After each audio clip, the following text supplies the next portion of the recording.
Ito po yung pinakamalakas na chess tournament sa buong mundo. Norway Chess 2025. Bakit ko po nasabi? Tingnan niyo po yung lineup. Yung top 5 po sa buong mundo nandyan. Magnus Carlsen, Hikaru Nakamura, Arjun Erigaisi, Fabiano Caruana, si World Champion Gukesh, at yung number 8 ng China na si Wei. So, 6 na player po yan. Ito po ay classical chess, long game. Ang time control po nito medyo kakaiba. 2 hours per player po na kung saan walang increment agad-agad. Yung increment po dagdag oras bawat tire. Magkakaroon lang ng increment pag umabot ng move 41. At ang increment po matindi. 10 seconds lang, hindi 30 seconds. Usually kasi, 30. Anyway, i-explain ko po na mabuti yung rules and regulation nila kasi kakaiba talaga ito. Pero bago ko explain, tungo na muna tayo sa bakbakan. Medyo mahaba kasi pag in-explain. Kaya mamaya natin babalikan sa dulo. Anyway, eto kasi yung bakbakan matindi. Kung hindi po ako nagkakamali, this is the first time na maglalaban ang world number 1 na si Grandmaster Magnus Carlsen at world champion na si Grandmaster Gukesh sa classical chess. Naglaban sila noong nakaraan pero freestyle yun yung random chess ni Fischer. Pero ito po, normal chess ito. Ano ang nangyari? Eto, puti po si Magnus. Tinirahan niya po ng D4. Si Gukesh na sinagot ng Knight F6 lang. Pagka Knight F6, Knight C3 lang. Matindi, no? So, Jubaba, London ito. So, nag-D5 po. Bishop F4, ayan, no? London na Jubaba. Tapos, nag-C5 lang si Gukesh. Mabilis tumira si Magnus. Pero si Gukesh, 1 hour and 56 na lang. Wala po kasing increment yan, Kaya talagang hindi tumataas. Anyway, pagka C5, nag-E3 lang. Tapos, dito, medyo kakaiba yung tinira ni Gukesh. Kasi, ang common po na ginagawa dito, kinakapture po yan, Yung iba nag-E6, yung iba nag-E6, yung iba knight lang dito. Pero Gukesh, ang tinira niya po, Bishop G4 hitting the queen na napaisip si Magnus. Kasi ang linya dito po is F3. F3. Kaso Magnus tumira ng Bishop E2 lang. Tagal nag-isip ni Magnus to. Nabawasan talaga siya ng oras. Tingnan nyo, 1 hour and 49 na lang. So, kinapture po yan. Binawi po ng kabayo na kakaiba na naman. Usually, ito para ma-develop. Pero yung knight sa C, ang pinambawi. Tingin ko naman, ang plano niya dyan, gusto niya makapag C3 para solid na parang London na normal na. Anyway, nag-knight C6 lang si Gukesh. And then, tumira po ng knight F3. Ito po si Magnus, na sinagot lang ng E6. So, after E6, C3 na nga. Ayun, napakakunat. At eto na. Tumira na po ng novelty si Grandmaster Gukesh by playing Bishop E7. May isa kasing laro na natala, nag-Bishop D6 before. So, eto, ayaw niyang ipalit.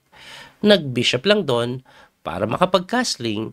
Tingin ko ang gusto niya, hatawin yung Bishop mamaya ayaw niya ipalit yung itim na Bishop. Anyway, nag-Knight G3 yan para walang Knight H5. Nag-castling naman itong si Gukesh. And then, Queen lang sa E2 si Magnus. Develop ng Reyna na kung saan nagbabadya. Nagbabadyang pwede mag-castling dito. Pwede din dito. Kung baga, sabi ni Magnus dyan, hulaan mo Gukesh, saan ako magka-castling. Ito naman si Gukesh.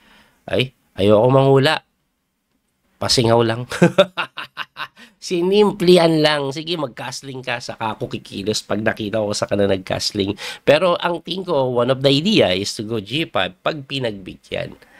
Para madali po yung Bishop. Anyway, Magnus, tumira lang po ng Rook sa may D1 na medyo nakakapagtaka yan. Ang ganun. Ayaw niya palang mag-castling. So, para saan yung Rook D1? Akala ko magkakasing sa queen side Ang plano pala ng Rook D1 na yan, according kay Magnus, kasi may confession room po Alam niyo yung confession room? Ang weird po ng torneo na to na habang naglalaro ka, pagkataas mong tumira, may time na pwede kang pumunta sa isang room na ikaw lang makakarinig pero may video doon, saka mga live viewers maririnig nila na sasabihin mo kung ano mga iniisip mo. So, si Magnus, ito, pinakaplano niya dyan. So, pag nag-G5, gaganon daw siya. Okay? Tapos, pag inatake yung Bishop, okay lang daw, mag-H4 daw siya, guguluhin niya daw yan eh. Tapos pag nagganon, gaganon. Eto analysis ni Magnus ha. So G5, pakita natin, no? Gaganon lang. So atakihin mo na ganyan, parang atakihin mo, no? Pero okay lang daw yan kasi mag-H4 daw siya. So pag kinapture take 6-6 yan, mabubukas po ito. Hirap yan, hirap. So, sabi niya, may tira siya nakikita, like for example, mag G4 lang, pagka G4, knight H2 lang. At pag kinapture mo ito, let's say, takes o capture, isipin mo, pwedeng kainin, kaso may bawi doon. At ito po ay hindi maganda for the side of white. Grabe yung atake. No? Kaya ibalik natin doon. Yung mga nasa confession room si Magnus, doon yung mga nakikita niya. No, ang lupit ni Magnus eh. Meron pang isa, pwede niya daw itong kainin at pagka-takes mo, bishop takes, mag-iipor para mabuksan, nakapin po kasi. So, ganun yung mga plano ni Magnus eh. Anyway, kaya ang ginawa po dyan ni Gukesh, nag-queen a5 lang. So, eliminated yung mga plano, ayaw niya mag-create ng weakness dito, sabi ni Gukesh kasi nga, may H4 at ito po ay tamang may threat lang sa A2 na sinagot ni Magnus ng A3 lang. At pagka A3, nag-rook lang sa may D8. Yan, medyo passive daw. Ibalik ko lang, no? Ang tamang tira daw is Queen A6. Wow! Hamunin yung Reyna. Ang weird nito, number 1 engine mo po ito. Ipakita ko lang, Ibigay daw po yung magandang pawn structure sa white. Pero, okay yan. Kasi kahit double pawn, mamaya may open file dito na pwede mong targetin. Tapos may A5 naman kung sakaling i-B4. Okay daw yan. Ibalik natin, no? Hindi tinira ni Gukesh yan. Siya po ay nag-rook FD8 muna. And then, nag-H4 lang si Magnus. Nag-queen lang sa may A4. Aba, medyo hindi daw maganda yon. Kasi ang pinapatira talaga Queen A6. Bakit kaya dito tumira yan? Eh, hindi po ako sigurado. Pero ang nakikita ko po, pine-prevent niya po yung ganitong linya. Ayan, ayaw niya makapag E5 or E4. Yan yung tingin kong gusto niya mangyari. Anyway, Queen A4 na nga, na sinagot ni Magnus ng Knight E5. And after Knight E5, kinapture po yan, na kung saan binawi ng bishop, and then Knight D7, umatras lang. Pagka Knight D7, umatras yung bishop na sinagot ng Queen A6 na a little bit too late na lang. Kanina maganda yan eh. Ngayon, okay lang. Pero kanina sobrang ganda daw niyan eh. Kung nandito pa yung knight. Bakit? Kasi hindi makaiwas. Pasalong kainin. Ngayon kasi, edi umalis yung Reyna. At pag alis ng Reyna, nag-bishop D6, eliminating the bishop, na tinalunan lang ng knight H5. At eto ngayon yung nakakatakot sa part ni Gukesh. Kasi may mga pressure po sa G7 na pwedeng gawin. And given na nandito yung H4, pag na H5 yan, mawiweaken yung king side. Pero according sa engine, equal lang daw yan. Ang ginawa po ni Gukesh, kinapture niya po yung bishop, binawi po yan ng Reyna, and then napakagandang E5 lang. Pawn sacrifice po. Anong nangyayari? Pag po yan ay tinix, ipakita ko lang, no? Pag sakaling capturein mo, titirahan pala yan ng queen dito. Hitting the knight, hitting the pawn. At pag ikaw ay napilitang umatras, saka mag-queen e6, hitting the pawn, there's no way to defend. Ayan, no? Walang way para madepensahan. Kaya ibalik po natin doon, hindi po kinapture ni Magnus yan. Immediately siya po ay nag-queen g3, na tinirahan siya ng queen g6, hinahamon siya. At eto na ang gusto ni Magnus. Mapunta na sa endgame. Kinapture po yan, pawn takes, and then tumakbo yung kabayo. Yung endgame po na ito ay equal. Alam nyo kung ano yung hindi equal? Yung oras.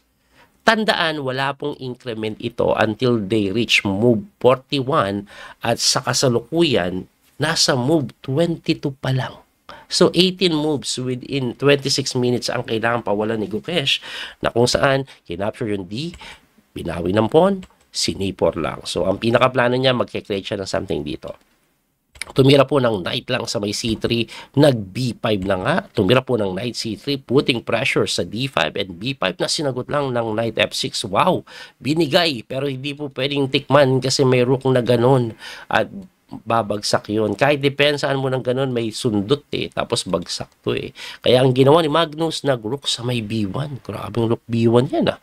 Dumipensa doon. Bakit? Kasi pagka rook B8, ayan no, intending to go B4, may depensa agad. Hindi lang yun, no? May threat yan. Or may gustong gawin yan. Kasi dito po nag-F3 lang si Magnus, no? Para siguro makalapit yung king, hindi din makatalon yung kabayo. Sinagot po yan ng A5. Ayan, ayan. Magtutulak na po na sinagot ni Magnus ng B4. So, yun yung point ng rook B1. Nakita pa ni Magnus yun. Bakit? Pag kinapture mo takes, forever weakness lakas ng knight. Yes, may pass pawn pero blockaded ng kabayo.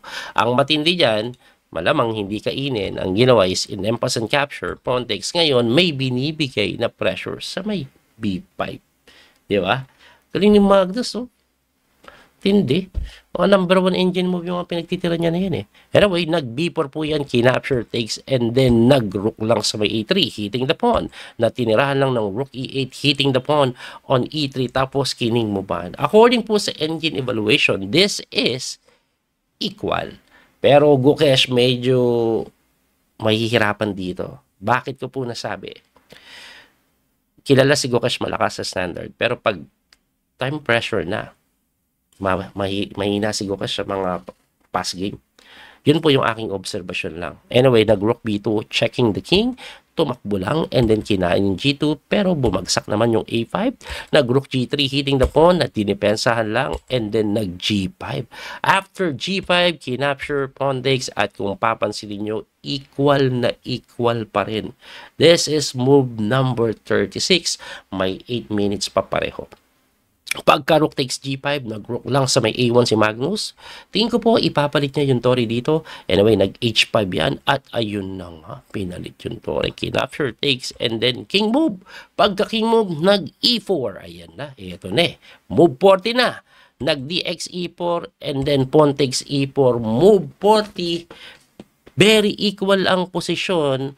5 minutes na lang sila pareho, pero sa pagkakataong ito, magkakaroon na po ng 10 seconds increment per player. So, bawat tira mo, may 10 segundong madadagdag na.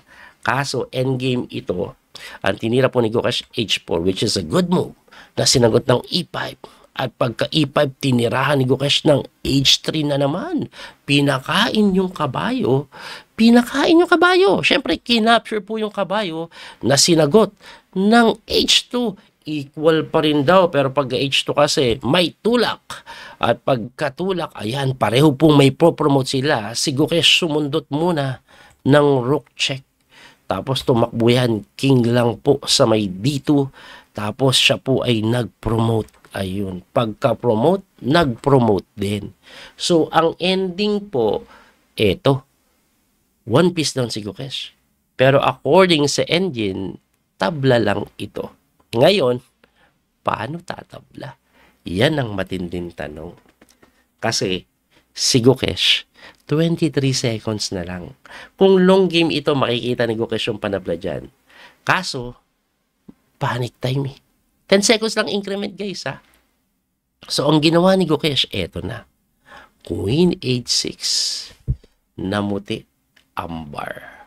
Mali ang Queen H6. May tamang tira. Mamaya ko ipapakita pagkatapos nito. Anyway, pagka Queen H6, nag-king move. Chumek na naman. Pumunta doon. Grabe si Magnus. Oh. Chumek na naman. Pumunta doon. Grabe talaga si Magnus. Chumek na naman. Umangat. Grabe si Magnus. Seconds na lang. Pero yung king niya nakakatakot. Oh. Inaatake ng dalawang major pieces. Pero safe na safe pala yan. So pagka-check doon, umangat doon. Kumain ng kabayo na lang si Gukesh kasi wala ng oras. Check.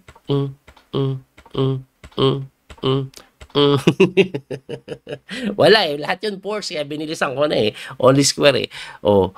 At dito po, nag-resign. Bakit? Eh, kasi pag bumaba ka, dito, may check na ganon. Oh. Diba? Pag ikaw naman ay kumapture dito, may check na ganon. Dito, tapos ganun, or even dito, wala, babagsak po yung reyna. Pag pumunta ka naman dito, Queen F5 lang, saan ka pupunta sir? Siguro, kainin mo na lang to. Pagkakain, kahit Queen E4 siguro. Ayan, babagsak talaga yung reyna. Iyakan time. Kaya, ayun, natalo si Gukesh. Ngayon, balikan natin. Yung tamang tira niya dapat, no? Dito yun eh. So, pagka-promote po, nag-promote din, ang tamang tira dito para makatabla si Gukesh is rook lang po sa may G2. Siyempre, aangat ka. Aangat. Ayan, King D3 and then rook G3. Coach, bakit hindi lumabas doon? Baka matalo kasi may check, tas may kain doon with a check. So, hindi pwede doon. Ang gagawin yan is iilalim ulit king dito. Pagka rook G2, coach, may isa pang tira, pwede namang harangan. Ba't di harangan? Saka ka mag-queen H6. Ayun, no? Medyo mahirap makita ito pag time pressure ka. Pag umangat ka dito, queen H3 ulit. Pag umangat ka, lumabas ka na ng gusto, queen check dito. Ayan, no? Baka may capture with check na to. Kaya hindi na pwede siguro, no? Talon pa ata. Talo pa ata. Rook takes ito. Ay, depensado din pala yung mga check, oh. Isang check lang. Wala din check dito.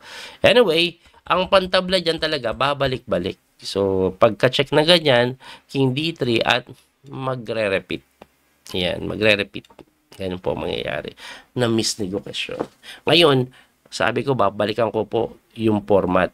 Ito po yung format ng torneo eh. So, 6 na player po yan. Double round robin, tapos ang time control 2 hours per player na walang increment, walang dagdag oras until umabot ka ng move 41. Tapos ang increment sobrang baba, 10 seconds lang.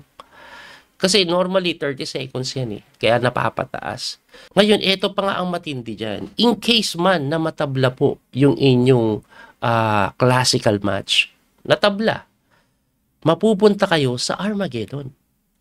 At ang Armageddon, ang time control dyan, 10 minutes po ang white, 7 minutes yung black, ina must win yung white. Ang scoring system po nila, napaka weird din at kakaiba. Pag nanalo ka sa classical event, 3 points. Pag nanalo ka sa Armageddon, let's say natabla yung classical, napunta kayo ng Armageddon, pag nanalo ka sa Armageddon, ang score mo 1.5. Yung talo, 1 point. Kakaiba, no? Medyo iba, no? Round robin siya. Ayan yung rules, Move 41, tas ma-Armageddon. Ito yung Armageddon rules. Grabe, Tabla lang kailangan ng black, no? Sa Armageddon. At ang point system nila, ito. Ayan po, So, medyo kakaiba po talaga. At to be honest, ito pa pala prices, Taas yung price, $61,000 ang first price. Second is 30,000. Well, to be honest, medyo nabiwirduhan po ako sa format nila. Pero ganyan po yung time control dati. Mga more than 10 years ago, nung wala pa pong DGT clock na may increment, ang time control talaga doon 2 hours play to finish. Parang ganun. Or 2 hours tapos dadagdagan ka ng another ganun. Walang increment kasi dati. So parang binabalik nila.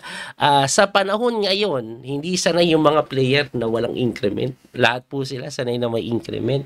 At yung increment, meron naman on move 41 pa, usually natapos sa laro 30 moves to 40. No? Yun po yung average number of moves para matapos yung laro. Move 41, so ibig sabihin, panic time ka na pagdating po ng 41st move. At ang increment 10 seconds, medyo mababa yun sa nakasanayan na 30 seconds. So, para sa akin, yung format na ito, naku po, liyamado talaga si Magnus dyan. Kasi, ang standard tournament kasi madalas na uwi sa tabla yan Hindi nagkakamali yung dulo dahil may increment na malaki. Pero dahil walang increment na malaki, tulad ng nangyari po sa laban ni Gukesh at Magnus in very equal position, mahirap makita yung mga tamang tira. Liyamado talaga dito yung mabilis. And sino bang pinakamabilis sa buong mundo? Magnus. Kaya Magnus, ayun na nga. Yung style niya talagang pabor na pabor sa ganitong klaseng format. Anyway, ano po ang nangyari sa ibang bakbakan? Puntahan po natin ang event. Ito po, so tinalo po ni Hikaru si Fabiano Caruana, samantalang si Weyi at Arjun nauwi po sa tabla. Kaya nag-Armageddon sila na ang nanalo is si Arjun Erigaisi. Kaya tingnan niyo yung points. 1.5 ang nanalo, 1 point lang yung natalo. Kasi Armageddon yan. Anyway, yan po ang kabuuan ng round number 1. Abangan po natin yung mga susunod na rounds. Very interesting ito kasi top players sa buong mundo naglalaban. Muli ito po yung coach, PD Master Daniel Causo. Maraming pong salamat sa inyong suporta hanggang sa muling pagkikita. God bless po mga kabiyahe. Don't forget to like and share, follow and subscribe. Bye-bye po. Thank you.